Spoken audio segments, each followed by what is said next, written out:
Il était déjà candidat en 2019, mais ce n'est jamais anodin d'ouvrir le bal.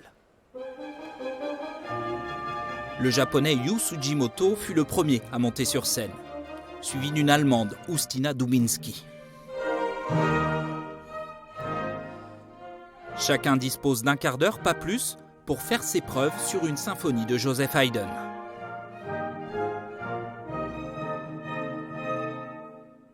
C'est ma première compétition, déjà. On espère tous que ça nous aide pour la carrière, pour trouver un boulot, évidemment.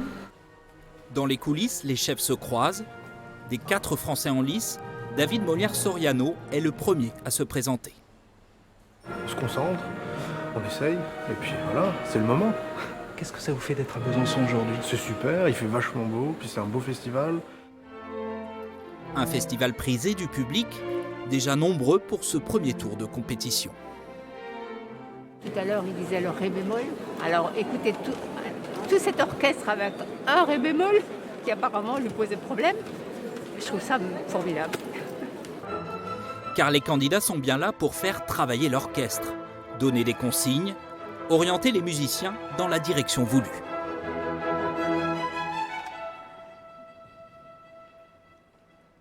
On sent une vraie différence de gestique, de communication. Donc chacun a ses propres outils et communique d'une manière différente avec nous. Vous avez déjà vos favoris? Oui, on a nos favoris, mais on va rester secret. Et puis surtout, c'est un premier tour, donc chacun des fois se dévoile à travers les tours.